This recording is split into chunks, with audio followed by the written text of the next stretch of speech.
Yo guys, welcome to Bombay Talkies. Yo guys, welcome to Bombay Talkies.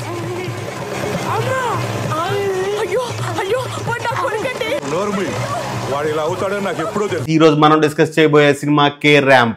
ఈ సినిమాని world wide గా 11.5 కోట్లకు అమ్మారు. సో థియేటర్స్ నుంచి 12 కోట్ల రిటర్న్ వస్తే ఈ సినిమా హిట్ అని అర్థం. సో ఈ వీడియో చూస్తున్న వాళ్ళు please subscribe, give a like and share often. ఇక డిస్కస్ చేద్దాం ఈ సినిమా ఎంత వరకు మనల్ని ఎంటర్టైన్ చేసిందో. ఈ సినిమా ఎలా ఉంది అంటే, ఈ సినిమా ఫస్ట్ హాఫ్ మనం 3 రోజుల ముందు ఒక రెస్టారెంట్కి వెళ్ళాం, బిర్యానీ ఆర్డర్ పెట్టాం. బిర్యానీ టేస్ట్ అదిరిపోయింది, మసాలా ఎక్స్ట్రాడినరీ. చెఫ్ ఎవడో గానీ అదర కొట్టేశాడు. రెస్టారెంట్ అంబియన్స్ గానీ ఆ బిల్డప్ గానీ అన్ని టాప్ నచ్చున్నాయి. ఈ రోజు మళ్ళీ అదే రెస్టారెంట్కి వెళ్ళి మళ్ళీ సేమ్ బిర్యానీ ఆర్డర్ పెట్టాం. సేమ్ చెఫ్ సేమ్ బిర్యానీ తీసుకొచ్చి పెట్టాడు. తింటే దరిద్రంగా ఉంది. ఏంటయ్యా ఇంత దరిద్రంగా ఉందని ఓనర్ తో గొడవ పెట్టుకుంటే ఓనర్ అన్నాడు, 3 రోజుల ముందు ఇదే బిర్యానీ పెడితే లొట్టలు వేసుకుని తిన్నావు, ఈ రోజు అదే బిర్యానీ పెడితే తిడతావా అని అరుస్తున్నాడు. ఇదే వారంగితో పెడితే ఏమన్నావు? బ్రహ్మాండం ఉందని ప్లేట్ అయితే నాకేసావా? ఇప్పుడేంటి చండాలం ఉందంటావేంటి? సో 10-15 ఏళ్ల ముందు వచ్చే మూవీస్ అనమాట. హీరోకి ఓ బిల్డప్ ఇచ్చేసి ఆ క్యారెక్టర్ ని సినిమా అంతా లేపుతూనే ఉంటారు. ఆ టైప్ లో ఉంటది మన ఫస్ట్ హాఫ్ అంతా. ఫస్ట్ హాఫ్ అంతా హీరోకి బిల్డప్ ఇవ్వడానికి సరిపోతుంది. మధ్య మధ్యలో జోకులు వేయడానికి ట్రై చేశారు, కానీ ఆ జోకుల్ని ఎక్కడ జనాలు క్రింజ్ అంటారేమో అని చెప్పి వాళ్ళే మెన్షన్ చేసుకుంటారు క్రింజ్ అని మూవీలో. నన్ను అడిగితే ఫస్ట్ హాఫ్ అంతా క్రింజే, మామూలు క్రింజ్ కాదు. ఈ సినిమాలో కిరణ్ అబ్బవరం ఒక రిచ్ కిడ్. ఎంత రిచ్ కిడ్ అంటే అంత రిచ్ కిడ్. అంత రిచ్ కిడ్ అయినప్పటికీ ఈయన చాలా మాస్ బాయ్ లాగా ఉంటాడు, చాలా మాస్ అబ్బాయిలా బిహేవ్ చేస్తుంటాడు. ఎంత మాస్ అంటే లారీ డ్రైవర్ కూడా అంత మాస్ కాదు, డైరెక్ట్ గా లారీ క్లీనరే. ఇంకా ఆ రేంజ్ మాస్ క్యాండిడేట్. అండ్ ఈ సినిమాలో రిచ్ కిడ్ అని మెన్షన్ చేసినంత నేను ఏ సినిమాలో చూడలేదు. మేబీ జనాలు నమ్మరనేమో. మాటికి రిచ్ కిడ్ అని మెన్షన్ చేస్తూనే ఉంటారు హీరోని.